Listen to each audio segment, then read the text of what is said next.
السلام علیکم، کیسے ہیں آپ سب؟ امید ہے کہ آپ سب ٹھیک ہوں گے، خوش باش ہوں گے، گھروں میں آباد ہوں گے اور اللہ تعالیٰ آپ کو خوش رکھے۔ اور آج کی ہماری جو ویڈیو ہے وہ ہے ایم اے اردو پارٹ 1 کے بارے میں، تیسرا پرچہ جو ہے اسلیب و نثر۔ ایک حصے میں تو ڈیفرنٹ کوشچنز آئیں گے اور دوسرے حصے میں آپ نے نثر کی تشریح کرنی ہوگی۔ میں آپ کو اس کا سلیبس اور نثر کا جو سارا حصہ ہے اس کی تشریح آپ کیسے کریں گے، کس طرح تیاری کریں گے، یہ چیز اس میں آپ کو کلیئر کر دوں گی، کہ میرے سمجھانے سے آپ اس سے کتنا فائدہ اٹھاتے ہیں وہ آپ پہ ڈیپینڈ کرتا ہے۔ اس سلیبس میں آپ کے غالب خطوط ہیں، نیرنگ خیال کے 2 مضامین ہیں اور غبار خاطر کے 2 خطوط ہیں، جس کی تشریح سٹارٹ ہونے سے پہلے آپ بتائیں گے کہ یہ کس متن سے لیا گیا ہے اور اس کے سیاق و سباق، اس کے اگلے اور پچھلے اس میں کیا واقعات ہو چکے ہیں، کہ کون سی بات ہوئی ہے۔ اس طرح آپ تشریح کو تھوڑا سا لمبا کر سکیں گے، اور جو اس میں مشکل الفاظ یوز ہوئے ہوں گے آپ نے ان کے میننگ دیکھنے ہیں، اور ان مشکل الفاظ کو آپ نے آسان الفاظ میں کنورٹ کر کے وہاں پہ اردو میں لکھنا ہے۔ اور نثر کے حصے کی تیاری کرنے کا یہ طریقہ ہے کہ آپ نے اس نثر کو پڑھنا ہے، ریڈ کرنا ہے، اور جو مشکل الفاظ آپ کو نظر آئیں اس کو انڈر لائن کر کے، لاسٹ میں تو آلریڈی دیے ہوئے ہیں آپ وہ دیکھ لیں، اگر اس سے زیادہ آپ کو ملتے ہیں، اگر اس کے علاوہ بھی کچھ آپ کو الفاظ ایسے ملتے ہیں جو مشکل ہیں تو آپ ان کو انڈر لائن کر کے یا تو اردو لغت کی جو ڈکشنری آپ وہ یوز کریں یا پھر گوگل سے سرچ کر کے ان کو لکھیں۔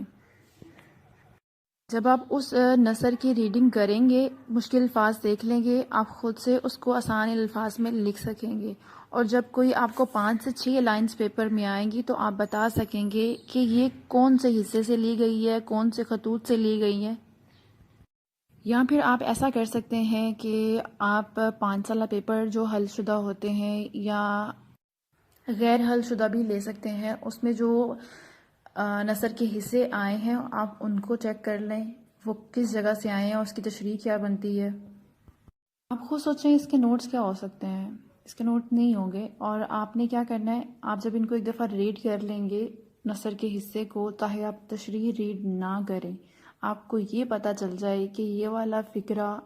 کس جگہ سے لیا گیا ہے، اس کے مطابق پھر آپ اس کے مطابق اس کی تشریح کریں گے۔ اور آپ نے جب اس کو آلریڈی ریڈ کیا ہوگا کوئی 2 سے 3 دفعہ پورے سال میں ہی، تو آپ کو پتہ چل جائے گا اس میں کیا چیزیں بات ہوئی تھی اور اس میں کیا لکھنا ہے۔ ابھی میں اگزامپل کے طور پہ آپ کو ایک پیرا پڑھ کے سناؤں گی اور پھر اس کی تشریح بھی کر کے بتا دوں گی۔ میں ان دونوں خیالوں کو وسعت دے رہا تھا کہ بے فکری کے تکیے سے لگا بیٹھا تھا کہ نیند آ گئی، خواب میں دیکھتا ہوں کہ سلطان افلاک کے دربار سے ایک اشتہار جاری ہوا، خلاصہ جس کا یہ ہے کہ تمام اہل عالم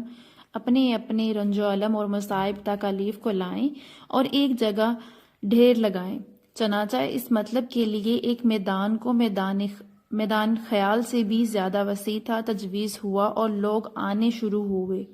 میں بیچوں بیچ کھڑا تھا اور ان کے تماشے کا لطف اٹھا رہا تھا، دیکھتا تھا کہ ایک کے بعد ایک آتا ہے اور اپنا بوجھ سر سے پھینک جاتا ہے، لیکن جو بوجھ گرتا ہے مقدار میں اور بھی بڑا ہوتا جاتا ہے، یہاں تک کہ وہ مصیبتوں کا پہاڑ بادلوں سے بھی اونچا ہو گیا۔ تو اب میں نے نثر نہ بھی پڑھی ہو تو مجھے تب بھی پتا ہے کہ یہ کس میں سے آیا، نیرنگ خیال کے 2 مضامین میں سے جو ہے ایک انسان کسی حال میں خوش نہیں رہتا، یہ اس میں سے آیا۔ وہ کیسے کہ اس میں آپ کو سمجھ آ رہی ہے کہ ایک کا بوجھ جو ہے غموں کا یا دکھوں کا وہ دوسرے سے زیادہ ہوتا جاتا ہے، تو انسان کا یہی حال ہے کہ وہ کسی حال میں بھی خوش نہیں رہتا ہے۔ اور جیسے ہم اس کی تشریح سٹارٹ کریں گے تو سب سے پہلے ہم کیا بتائیں گے کہ یہ کون سی کتاب سے لی گئی ہے اور یہ کس کی کتاب ہے۔ اس کی تشریح سٹارٹ کرتے ہیں۔ یہ اقتباس مولانا محمد حسین آزاد کی کتاب نیرنگ خیال میں شائع شدہ ایک مضمون انسان کسی حال میں خوش نہیں رہتا سے لیا گیا ہے۔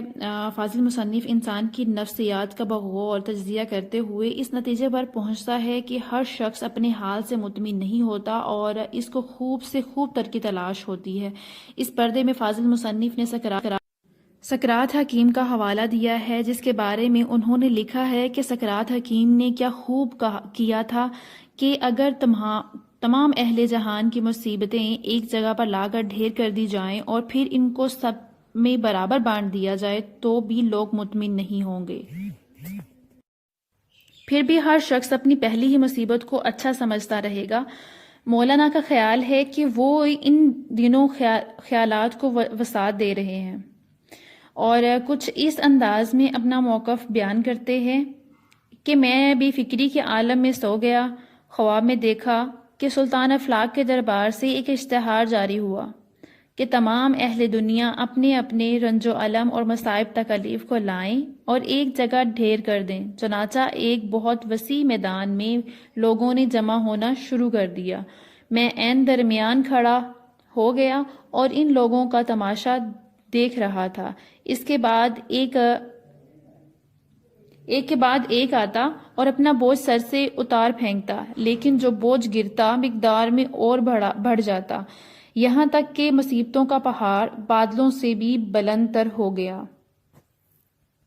آگے چل کر علامہ فرماتے ہیں کہ دنیا ایک ایسی جگہ ہے جہاں مصائب کم نہیں ہوتے بلکہ بڑھتے رہتے ہیں۔ اس لیے اللہ تعالیٰ نے انسان کو جو کچھ بھی عطا کیا ہے اس پر شاکر رہے۔ تاہم انسان کی فطرت ثانیہ ہے کہ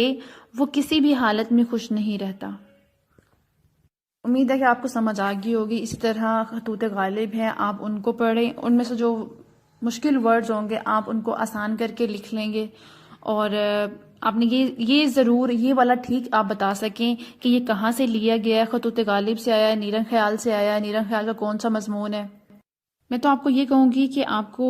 تشریح جو ہے وہ آپ 1 سے 2 یا 3 آپ ریڈ کر لیں تاکہ آپ کو پتہ چل جائے تشریح کرنی کس طریقے سے ہے، اور باقی جو ہے آپ سارا جو نثر حصہ ہے اس کو پڑھیں اور مشکل الفاظ کے میننگ دیکھ لیں تاکہ آپ کو پتہ چل جائے کون سی جگہ سے آئے ہیں۔ آئی ہوپ سو کہ یہ ویڈیو آپ کے لیے ہیلپ فل رہی ہوگی، اور ٹینشن نہیں لیں، بہت ایزی ہے اور آپ کر سکتے ہیں۔